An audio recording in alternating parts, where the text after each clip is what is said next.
Good evening. Program news maker के साथ मैं हूं डॉक्टर अमारा रबानी। वज़ीर-ए-आज़म इमरान खान साहब अच्छे कप्तान हैं, अच्छी टीम बनाते हैं, लेकिन अपनी टीम में तब्दीलियां बहुत कर रहे हैं। अब जो तब्दीली की है वो तीसरी बार अपना वज़ीर ख़जाना तब्दील कर रहे हैं और डॉक्टर हफीज़ शेख साहब की जगह पे अब हमाद अज़हर साहब वज़ीर ख़जाना हैं। हमाद अज़हर साहब वज़ीर ख़जाना हैं और शिबली फराज ये कहते हैं कि नया बंदा आता है तो नई सोच लेके आता है। पुरानी सोच को क्या हुआ था, क्या पुरानी सोच, पुरानी पॉलिसियाँ सब ख़त्म हो जाएंगी, इसके बारे में भी आज के प्रोग्राम में बात करेंगे। दूसरे सेगमेंट में बात करेंगे अमेरिकन डॉलर और पाकिस्तानी रुपीज़ बढ़ते जा रहे हैं इसकी, और ये बहुत अच्छी बात है, यकीनन बहुत अच्छी बात है। लेकिन दूसरी तरफ ये कि क्या ये सस्टेनेबिलिटी रखेगा, क्या ये सस्टेन कर सकता है। पाकिस्तानी रुपीज़ जो है आर्टिफिशियल इकोनॉमी की बेस पे तो नहीं बढ़ रहा। आज के प्रोग्राम ये भी बात करेंगे और आखिर में बात करेंगे हुकूमत ने IPPs के साथ मुआहदे तो कर लिए, बहुत खुश थे जब मुआहदे किए, लेकिन अब उनको अदायगियाँ करने के टाइम पे क्या हो रहा है, इस सूरत हाल के बारे में भी आज के प्रोग्राम में बात करेंगे।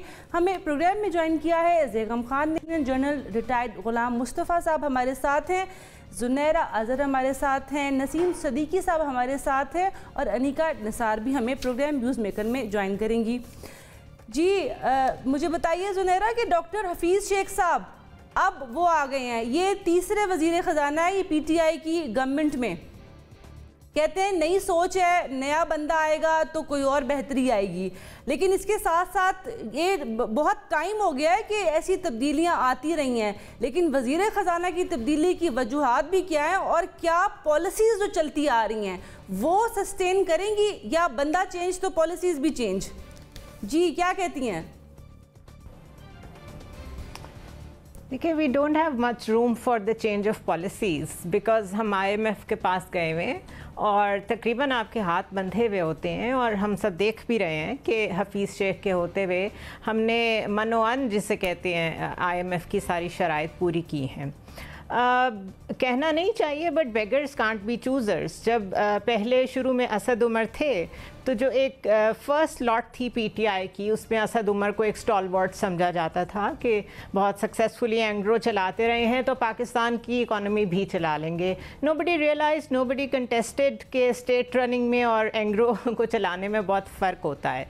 6 months गॉट वेस्टेड, इवेंचुअली हमें जाना पड़ा IMF के पास। उसके बाद IMF की शराइत पूरी करते हुए ही हमने स्टेट बैंक के ऊपर रज़ा बाकिर रखा जो कि IMF के ही नुमाइंदे हैं, और हफीज़ शेख को बुलाया, और हफीज़ शेख हम सबके फेवरेट्स हैं, ज़रदारी दौर में भी रह चुके हैं। So I don't blame PTI government for that. So सारी चीज़ें IMF के इर्द गिर्द, और आपकी कैपेसिटी जब है ही नहीं खुद डिसीजन मेकिंग की, खुद पॉलिसीज़ बनाने की, तो फिर आप जो मर्ज़ी लोग ले आएँ, डायरेक्शन नहीं समझ आएगी। सो फार आपकी इकोनॉमी की सिंगल लाइन पॉलिसी ब्रीफ क्या है मुझे वो समझ नहीं आया। बड़े बड़े प्रोजेक्ट्स का ऐलान होता रहा है और कुछ इनिशिएट भी हो गए हैं, कल हम उस पर भी बात कर रहे थे कि it's too little too late, लेकिन इकोनॉमी की डायरेक्शन किधर जा रही है। आप डेट सर्विसिंग की बात करते हैं, दैट इज़ एग्रीएबल कि आपके ऊपर पिछली गवर्नमेंट का बोझ बहुत ज़्यादा था, लेकिन बहरहाल 3 years डाउन द रोड अगर सिविल अनरेस्ट है, लोगों को चीज़ें नहीं मिल रही, बड़ी बुनियादी चीज़ें नहीं मिल रही, बहुत महंगाई हो गई है, तो क्वेश्चन तो गवर्नमेंट से ही होगा ना। कोविड और नो कोविड पूरी दुनिया इसी तरह सर्वाइव कर रही है। So Hammad Azhar is just going to be a new face. Policy में आपको कोई चेंज नहीं नज़र आएगा और पॉलिसी मुझे नज़र ही नहीं आ रही। बिल्कुल ठीक हो गए जनरल साहब। ये जो कहा जाता है कि नई सोच, नया बंदा, नई डेवलपमेंट होगी और रिलीफ मिलेगा गरीब आवाम को हमाद अज़हर साहब के आने से, तो क्या पहले रिलीफ नहीं मिल रहा था? क्या कहते हैं, इससे क्या फ़र्क पड़ेगा इस चेंज से? देखिए, हमाद अज़हर साहब माशाल्लाह नौजवान हैं, बड़े पढ़े लिखे भी हैं, समझदार भी हैं, और तक जब भी हमने उन्हें सुना बेहतरी सुना बात करते हुए, और रेपुटेशन बड़ी अच्छी है उनकी। लेकिन मेरा ख्याल है कि he is right man at the wrong time in the wrong place.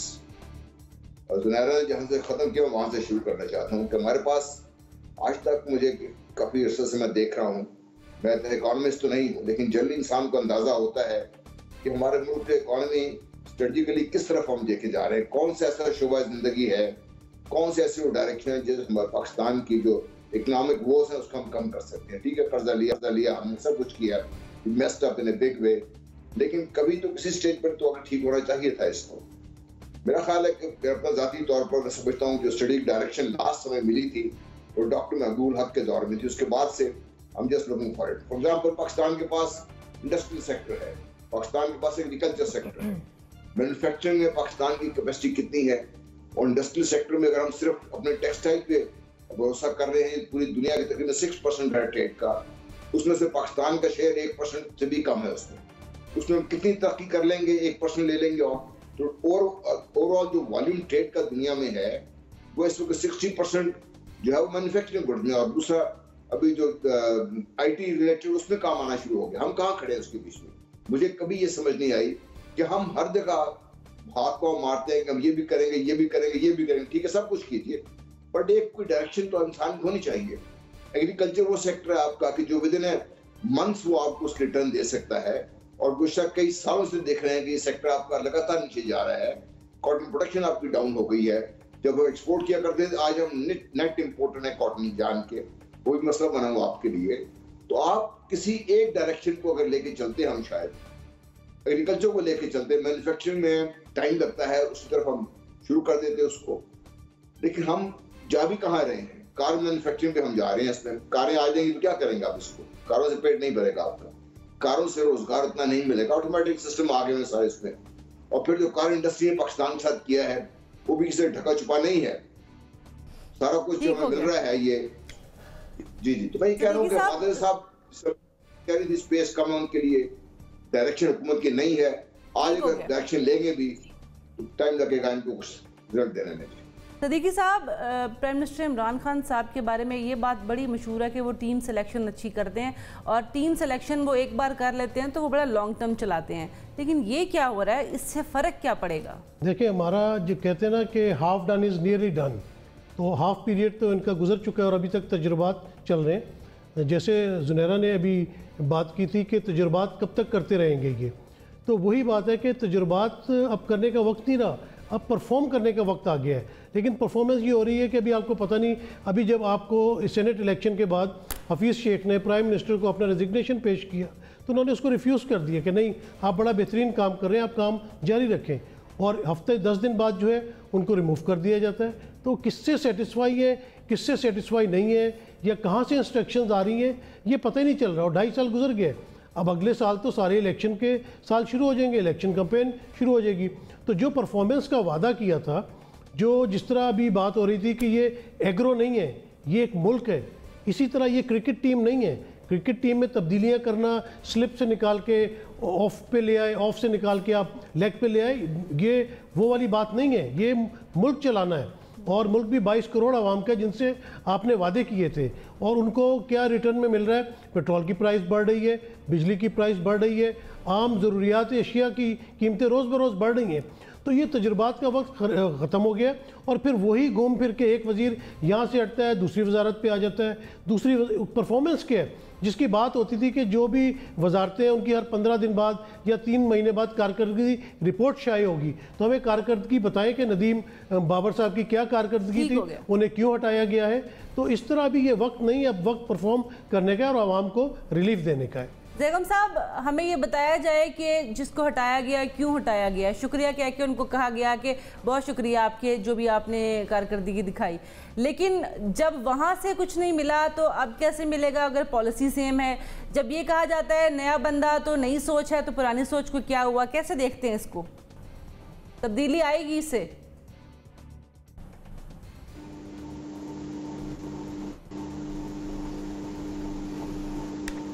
जी, आपकी ज़ैगम साहब, हम आवाज़ नहीं सुन सकते आपकी। जी जी ज़ैगम साहब, माजरत, आपकी आवाज़ नहीं हम तक पहुंच रही है। निका, आपसे यही सवाल, जी प्लीज़, क्या कहती हैं? देखिए, सबसे पहले तो ये कि 3 आपके तीसरे फाइनेंस मिनिस्टर आ गए। इससे पहले पंजाब के अंदर जो सबसे बड़ा सूबा है जिसके अंदर आपने अपनी कारकर्दगी दिखानी थी, जो आपका बेसिकली गढ़ होना चाहिए था, तमाम की तमाम तवज्जो का मरकूज आपको कर लेनी चाहिए थी पंजाब की तरफ, वहाँ हम लोगों ने कितने चीफ सेक्रेटरी तब्दील होते हुए देखे, कितने आईजी तब्दील होते हुए देखे, 6 और 7 अराउंड आईजी तब्दील हुए। अनफॉर्चुनेट बात यह है कि इमरान खान साहब वो जो विजन लेकर आए थे, जिन लोगों ने उस विजन को इंप्लीमेंट करना था वो नाअहल निकले। और मैं ये क्यों बात कर रही हूँ कि देखिए, चलिए आपने एक ऐसे मुल्क के अंदर हुकूमत संभाली है जहां हमारे पास नेशनल सिक्योरिटी पॉलिसी नाम का एक डॉक्यूमेंट नहीं है, हम लोगों के पास कोई ठोस पॉलिसी जो कि कंसिस्टेंट पॉलिसी हो, जो कि हम लोग विजन 2025 का नाम तो दे देते हैं, लेकिन हम लोगों के पास कोई ऐसी पॉलिसी नहीं है जो बतदरीज उसके अंदर थोड़ी बहुत तरामीम करके हर हुकूमत को फॉलो करनी होती है। हमारे यहाँ अनफॉर्चुनेट बात यह है, हर वजीर आता है, अपनी पॉलिसी लेकर आता है, अपनी पॉलिसी की इंप्लीमेंटेशन करता है, और वो जो पॉलिसी की इंप्लीमेंटेशन होती है उसकी बुनियाद के ऊपर सारी की सारी मिनिस्ट्री उसके पीछे लग के काम कर रही होती है। यहाँ फाइनेंस मिनिस्ट्री एक बहुत इंपॉर्टेंट मिनिस्ट्री है। As a student of finance, as a student of accounts, मैं ये बात बड़े वाज़े तौर पर कह सकती हूं कि जो फाइनेंस मिनिस्टर आता है वो अपनी पॉलिसी लेकर आता है। हफीज शेख साहब की पॉलिसी मैक्रो इकोनॉमिक इंडिकेटर्स थी, असद उमर साहब की पॉलिसी ये थी कि IMF की तरफ नहीं जाना है, फिर माइक्रो इकोनॉमिक इंडिकेटर्स की तरफ ध्यान देने की, तवज्जो देने की बात करते रहे इमरान खान साहब। हफीज शेख साहब के साथ तो मेरी अपनी मुलाकात हुई, उस टाइम पर भी वो कह रहे थे कि हम लोग जो है वो मैक्रो इकोनॉमिक इंडिकेटर्स की तरफ तवज्जो देंगे, मैक्रो इकोनॉमिक के बाद ऑटोमेटिकली ट्रिकल डाउन इफेक्ट आ जाएगा। तो जब पॉलिसी का फर्क है तो फिर आप कैसे एक्सपेक्ट कर सकते हैं कि 5 साल के अंदर जो विजन आपने देखा हुआ है उसको किसी तरीके से कोई आगे लेकर बढ़ेगा, जब वो कोई एक बंदा नहीं होगा, एक शख्स नहीं होगा, वो शख्स हमेशा चेंज होता चला जाएगा। ये चेंज जो है ना, that causes a lot of turbulence within the ministry as well. तो एक पॉलिसी एक मिनिस्टर आगे चलाएं और फिर अपना विजन को बेगम साहब, अगर पॉलिसी में चेंज है या मिनिस्टर्स अपनी पॉलिसी लेके आते हैं तो फिर लीडरशिप कहाँ पे है? एक सवाल ये होता है, तो इससे चेंज क्या आ सकता है, क्या कहते हैं? इकानमी इतनी अहम चीज़ है कि जिसको सिर्फ मिनिस्टर नहीं चलाता है, जिसको हुकूमत चलाती है, और जिसके विजन की रिस्पॉन्सिबिलिटी बराह रास्त टीम के लीडर वज़ीर आज़म के पास होती है। उनका हक है वो अपनी टीम बदलें, और मेरी राय में ये एक ऐसी वजारत है जो किसी सियासतदान के पास ही होनी चाहिए। टेक्नोक्रेट्स की एक पूरी टीम उसको असिस्ट कर सकती है। बहुत एक काबिल आप सेक्रेटरी ख़जाना लगा सकते हैं, उसके नीचे बहुत अच्छी टीम लगा सकते हैं, बाहर से आप एडवाइजर्स ला सकते हैं, लेकिन मिनिस्टर जो है वो ज़रूर एक पॉलिटिशियन को होना चाहिए। ये तो एक बात है। और बात देखिए रिफॉर्म्स की और पॉलिसीज़ की है। अगर हम अब भी नहीं बदलेंगे अपना किबला तो फिर कब बदलेंगे? आपको मालूम है इस वक्त बांग्लादेश अपना 50 साला जश्न मना रहा है, और वो चीख चीख को कर सारी दुनिया को बता रहा है कि वो पाकिस्तान से कितना आगे निकल गया है। पूरा रीजन हमसे आगे निकल रहा है, दुनिया हमसे आगे जा रही है। तो वो काम जो दहाइयों से नहीं किया गया, यानी स्ट्रक्चरल रिफॉर्म्स, मईशत की रुख को ठीक करना, बुनियादी तब्दीलियाँ करना, वो मसाइल जिनकी वजह से हम हर 5वें साल फिर जाके IMF के दरवाजे पर पहुंचते हैं ताकि दोबारा से हम वहां ना जाएं, तो क्या वो किया जा रहा है? अभी तक नहीं किया जा रहा। और ये वो चैलेंज है जो नए फाइनेंस मिनिस्टर को भी दरपेश होगा और पूरी हुकूमत को भी दरपेश है। देखिए बहुत सारी चीजें हैं जो इस वक्त भी की जा सकती हैं। ये कहना दुरुस्त नहीं है कि IMF हमें कुछ नहीं करने दे रहा। IMF तो हमें कुछ बहुत सी रिफॉर्म्स का कह रहा है कि आप करें, और वो हम ठीक नहीं कर रहे। मिसाल के तौर पे पावर सेक्टर रिफॉर्म्स की जरूरत थी, हम नहीं कर रहे। हम सिर्फ जो बजाय इसके कि हम पावर सेक्टर को तब्दील करें, हुकूमत सिर्फ जो पावर सेक्टर का जो आपके बिल हैं उनको बढ़ाने की बात करी, उनको बढ़ा रही है। FBR में रिफॉर्म्स की जरूरत थी ताकि टैक्सेशन ठीक हो। FBR में कोई रिफॉर्म नहीं हुई। टैक्सेशन का जो दायरा है वसी नहीं किया जा सका, वो कम हो गया है। वो कह रहा था आप इसको बढ़ाएं। आप इसी तरीके देखिए सिविल सर्विसेज की रिफॉर्म के बगैर आपकी मईशत नहीं चल सकती। आपका जस्टिस सेक्टर आपकी मईशत से जुड़ा हुआ है। जब तक निज़ाम इंसाफ ठीक ना हो कोई इन्वेस्ट करने को तैयार नहीं होता। बिजनेसेस के दरमियान में झगड़े चलते रहते हैं। हमें सोशल सेक्टर पर रिफॉर्म करने की जरूरत है, उस पर तवज्जो देने की जरूरत है। तो ये सारी चीजें जो होनी चाहिए वो नहीं हो रही। बहुत सारी चीजें पॉलिटिकल इकानमी से भी जुड़ी हुई हैं जिन पर कोई अख्तियार वजीर खजाना का नहीं होता। अब आप मुझे बताइए जो चीनी का क्राइसिस आया, जो आपका वीट का क्राइसिस आया, ये तो मुकम्मल तौर पर गवर्नेंस से जुड़ा हुआ है। तो मेरे ख्याल में हमें हुकूमत को इस पर एक बिग पिक्चर लाने की ज़रूरत है, और ये रिफॉर्म्स उस वक्त तक नहीं आएंगी जब तक के पूरे पाकिस्तान में इत्तफाक राय नहीं बनता, जब तक के अपोजिशन की पार्टियां ऑन बोर्ड नहीं होती, जब तक के तमाम इदारे ऑन बोर्ड नहीं होते। क्योंकि आपने देखा जब 1 साल पहले मौलाना धरना लेकर आए थे, मौलाना फजलुर रहमान, तो उस वक्त ही ट्रेडर्स ने कहा कि हम भी धरना लेकर आ गए हैं। तो हुकूमत उन पर टैक्स लगाने से पीछे हट गई। ये बात अब शब्बत जाहिदी साहब भी कह रहे हैं कि ऐसा हुआ था। तो अगर इस तरीके से पॉलिटिकल प्रेशर्स में रिफॉर्म नहीं हो सकेंगी, बिल्कुल ठीक हो गया, रिफॉर्म्स नहीं होंगी तो आप तब्दीली नहीं ला सकते, इंडिविजुअल की तब्दीली से कोई फर्क नहीं पड़ेगा। Let's have a small break.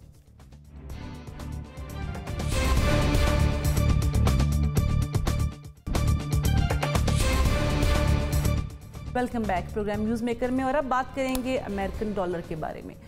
Pakistani rupees की कीमत जहां ऊपर जा रही है तो ये खुशाइन बात है, और 22 माह की कम तरीन सतह पे आ गया, ये और भी खुशाइन बात है।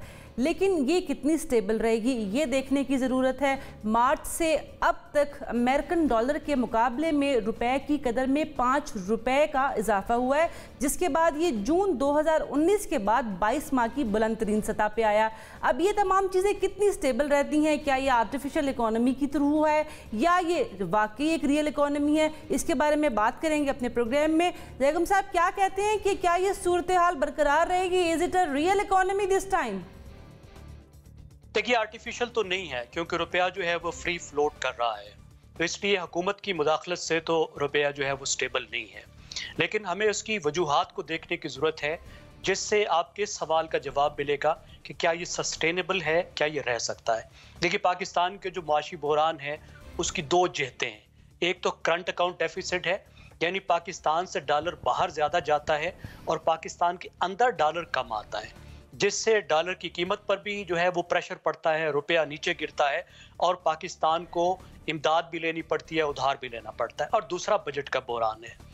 देखिए, जो करंट अकाउंट डेफिसिट है, यानी जो डॉलर पर रुपए पर दबाव है और डॉलर की जो कीमत बढ़ती है, वो उस वक्त होता है जब आपकी मईशत में ग्रोथ होती है।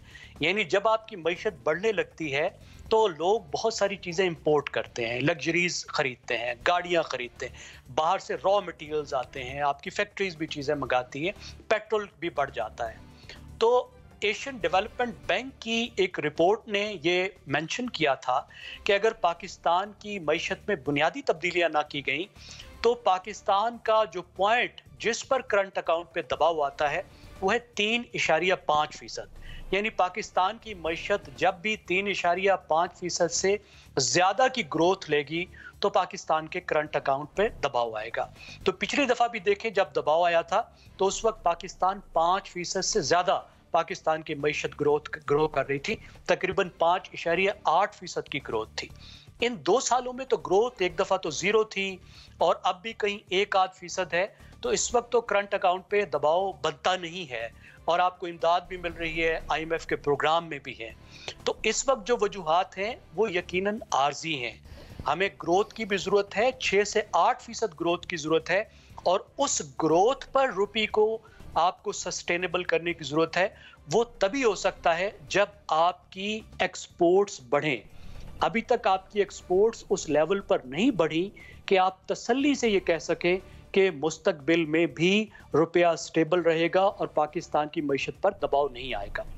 बिल्कुल ठीक हो गया सुनहरा, ये एक अच्छी बात है। और 153.09 रुपीज़ पे डॉलर जो है आज बंद हुआ है, ये इसका मतलब है कि ये स्टेबल हो रहा है। आप क्या कहती हैं इस बारे में, ऐसा ही रहेगा? ये तो कोई इकोनॉमिस्ट ही आपको बता सकता है, मैं एक्सपर्ट नहीं हूँ इस पे। But what I think is, जो कि एक बड़ा जेनेरिक व्यू है एंड एवरीबडी नोज इट, जो थोड़ा बहुत भी समझता है इकोनॉमी को, that you grow more, you earn more and you spend more. अब ये साइकिल जब तक ठीक तरीके से चलता रहता है तब तक आपको उसके इंडिकेटर्स भी नज़र आते रहते हैं। आपको लोगों की खुशहाली साफ नज़र आती है, लोगों की बाइंग कैपेसिटी बेहतर नज़र आती है, पेरिशेबल आइटम्स की अवेलेबिलिटी भी नज़र आती है और प्राइस कंट्रोल भी नज़र आता है आपको। एक्सपोर्ट्स बेहतर होती हैं आपकी। ईज़ ऑफ डूइंग बिज़नेस जो एक हम सुन रहे थे, वो ईज़ का तो अभी तक नहीं पता, बिज़नेस नज़र आना चाहिए कम अज़ कम। तो ये चीज़ें नज़र नहीं आ रही। अब इन सब चीज़ों की एब्सेंस में as a layman I fail to understand कि ये रियल है कि आर्टिफिशियल है। ये ज़रूर है कि हमारी जो स्टेट पॉलिसी है वो फ्री फ्लोट के साथ जाती है, लेकिन डार साहब उसे बहरहाल किसी ना किसी तरह एक कंट्रोल में रखते थे।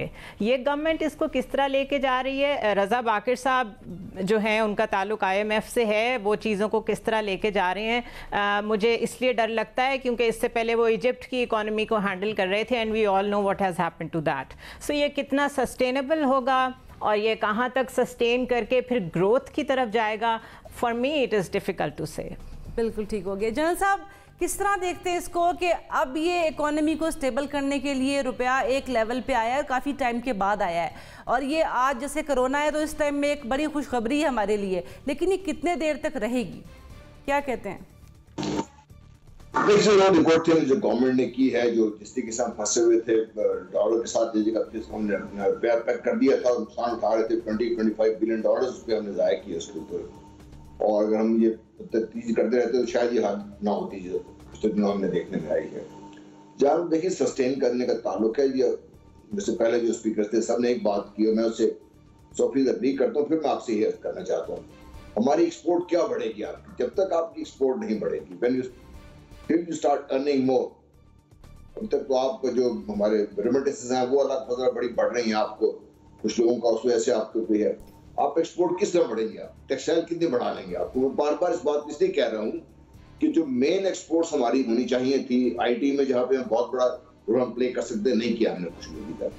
नंबर 2 जो हमारी मैन्युफैक्चरिंग थी बहुत कमजोर है इस वक्त, हम वो भी असेंबली की तरफ ज्यादा जा रहे हैं, मैन्युफैक्चरिंग हमारी अब भी नहीं हो रही। तो जब तक ये सेक्टर जो मेन सेक्टर है जहाँ दुनिया मेन ट्रेडिंग होती है वहां पर आप प्रोग्रेस नहीं करते तो आप टेक्सटाइल को कहाँ तक लेके चले जाएंगे, वहां पर भी आपका मसला है, because you have to import yarn आपके पास होता नहीं है। सो इन ए वे मेरा अपना ख्याल है कि ये इस तरह से सस्टेन कर जाएगा साल एक हमारा, और शायद पाकिस्तान के लिए बेहतर, बट आई डोंट सी कि हम इसको सस्टेन कर सकें लॉन्ग टर्म बेसिस पे। ठीक हो गया। Anika, we would have to see the indicators as well.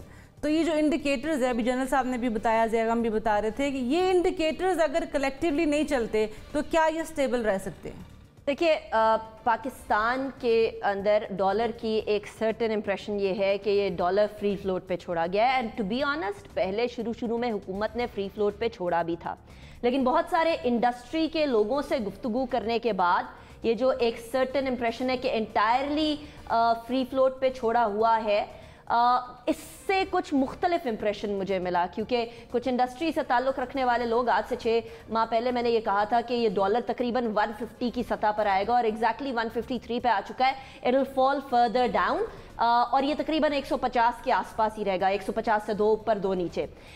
ये मैं क्यों कह रही थी उस टाइम पर, क्योंकि उस टाइम पर स्टेट बैंक ने कुछ डॉलर्स की जो है वो वापस अपनी तरफ लेकर आना शुरू किया था, ताकि इतना ज़्यादा जो फ्री फ्लोट या जो मार्केट के अंदर फेंक दिया था डॉलर, उसके बाद सतह बुलंदी होती जा रही थी। एंड वी नो हमारे यहाँ होर्डिंग भी बहुत शदीद होती है डॉलर की। जब भी डॉलर आपको पता चले कि ऊपर बढ़ना है तो लोग रोक लेते हैं और उसके बाद फिर बेचते हैं जब ऊंचा हो जाता है। इसके अंदर बहुत सारे लोगों ने माल भी बनाया, बहुत सारे लोगों ने पैसा भी बनाया, लेकिन उसके बाद ये रियलाइजेशन हुई कि नहीं, इस सतह पर डॉलर का जाना पाकिस्तान की मईशत के लिए ओवरऑल एक बहुत बड़ा धचका है और लोगों की कुव्वत खरीद इससे बहुत ज़्यादा इम्पैक्ट होती है। तो मेरी नज़र में फर्दर ये बढ़ेगा नहीं बल्कि ये घटने की तरफ आएगा, 150 के अराउंड रहेगा। कुछ इंडिकेटर्स भी इसी तरफ इशारा कर रहे हैं कि हुकूमत का अब जो सबसे ज़्यादा फोकस है वो महंगाई है, और जैसे ही डॉलर बुलंद होता है उसके साथ साथ रुपए की जब कदर गिरती है तो फौरी तौर पर अशिया खुरनोश आम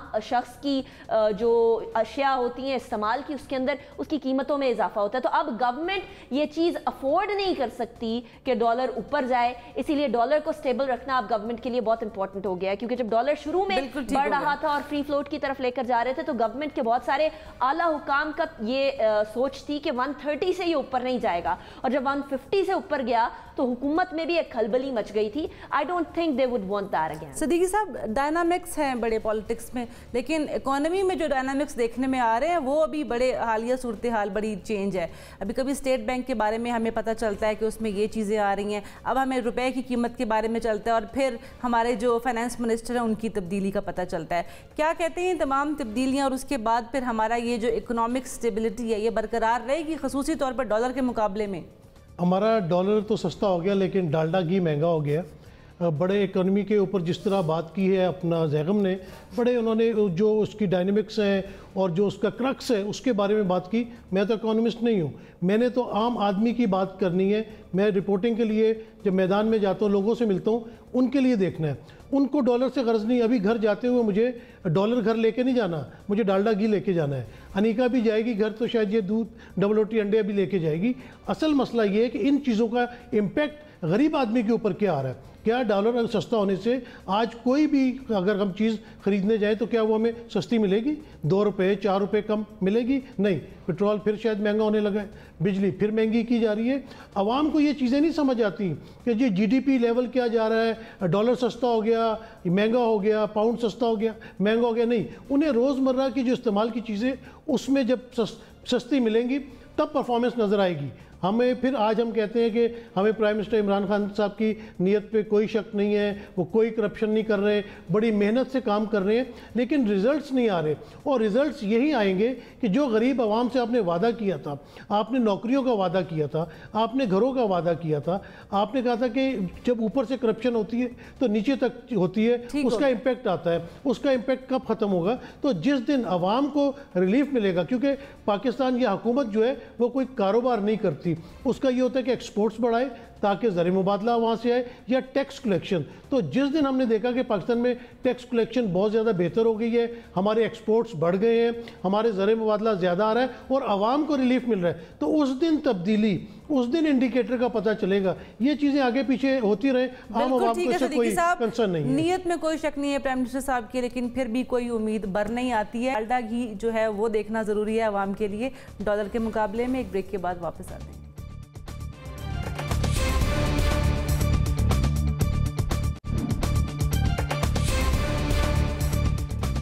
welcome back program news maker में। और अब बात करेंगे हुकूमत की जानिब से IPPs को पहली किस्त की अदायगी ना हो सकी। फरवरी में मुआहदा होता है और 19 इंडिपेंडेंट पावर परचेजर्स जो हैं वो 85 अरब रुपए की अदायगी के बारे में बात करते हैं। और ये जो तय होता है ये तमाम लोग मिलकर तय करते हैं, जिसमें गवर्नमेंट के अरकान शामिल हैं।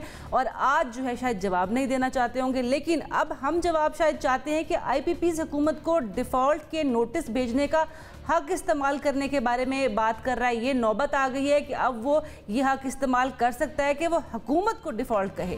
तो ये नौबत क्यों आई, वो क्यों किस्त नहीं दी गई? फरवरी में शुरू होता है मुआहदा, उसके बाद ख़तरे में पड़ रहा है, पहली ही किस्त नहीं दी जा सकी। इसके बारे में बात करेंगे। और क्या ये इतना इम्पोर्टेंट मुआहदा ख़तरे में पड़ सकता है, इसके बारे में बात करेंगे। जी सदीकी साहब क्या कहते हैं? देखिए, बात यही कि बात अभी हो रही थी कि डॉलर सस्ता हो गया, लेकिन उससे आवाम को क्या फ़ायदा मिला? यही बात है कि आप मुआहदे कर रहे हैं, मुआहदे रिन्यू कर रहे हैं, लेकिन उनकी पेमेंट्स नहीं कर रहे। अगर पेमेंट्स नहीं करेंगे, डिफ़ॉल्ट में जाएंगे, तो ये मज़ीद आपके लिए ख़तरे की बाइस होगा। और पैसे कहाँ से आएंगे? कमाई तो हो नहीं रही है। वही है कि एक्सपोर्ट्स कम होती चली जा रही हैं, आपके टैक्स कलेक्शन कम होती जा रही है। जिन सब बातों के दावे किए गए थे, और फिर वही दोबारा बात कि हाफ टर्म आपकी गुजर चुकी है। और अगर आप अभी डिफ़ॉल्ट में जाना शुरू हो गए हैं तो आने वाले दिनों में क्या होगा? आने वाले दिनों में गर्मी बढ़ती चली जा रही है और इनका बिल और बढ़ता चला जाएगा। तो ये मज़ीद जो है वो कर्ज में धंसते चले जाएंगे। ज़ुनैरा क्या कहती हैं इस बारे में? Well it's very simple. कोई भी उठ के नैब में चला जाता है, कोई एक दरख्वास्त दे देता है और उससे आपका पिछली गवर्नमेंट का या इस गवर्नमेंट का किसी का भी कोई 1 साल का 2 साल का किया हुआ बहुत अच्छा काम एक मिनट में धड़ाम से नीचे आ पड़ता है। यही हुआ है। बहुत कंडेमेबल वर्क था। गवर्नमेंट नेगोशिएशन कमेटी सबने मिलकर बड़ी अच्छे तरीके से चीज़ें रिजॉल्व की हैं। लास्ट मोमेंट में इनिशिएट की है किसी ने कोई एप्लीकेशन नैब में, उसकी वजह से गवर्नमेंट को रोक दिया गया है कि वो अदायगियाँ नहीं करेगी, नॉट रियलाइजिंग कि इसका इम्पैक्ट क्या होगा। इंटरनेशनली आप डिस्क्रेडिट होंगे, आपकी रेपुटेशन ख़राब होगी। बिल्कुल ठीक हो गया। बेगम साहब क्या कहते हैं इस बारे में? जी, ये वो मुआहदा है जिसके बारे में हुकूमत हमें पिछले साल के अगस्त से बता रही थी और हम भी इस प्रोग्राम में बार बार तारीफ कर रहे थे, क्योंकि सर्कुलर डेट जो है उसको हल करने की तरफ एक बड़ी पेशरफ्त थी। 800 अरब रुपए से ज़्यादा पाकिस्तान को बचत होनी थी, लेकिन ये मुआहदा अमली तौर पर तो ख़त्म हो गया। अब देखिए बच सकता है या नहीं। देखिए, नैब ने हुकूमत को नहीं रोका, हुकूमत ने खुद रोकने का फैसला किया। पावर डिवीजन खुद इकोनॉमिक कोऑर्डिनेशन काउंसिल में गई और उसने कहा कि जनाब आप उस वक्त तक ये अदायगियाँ रोक लें जब तक कि नैब अपनी तफ्तीश मुकम्मल नहीं करती। नैब ने हुकूमत को ये नहीं कहा था कि आप अदायगियाँ ना करें। मसला ये है कि हुकूमती इदारे इतने यरके हुए हैं, इतने डरे हुए हैं नैब से कि जो उन्होंने गवर्नेंस का काम करना है, जो रिस्पॉन्सिबिलिटी उन पर डाली गई है, वो उसको करने को तैयार नहीं है।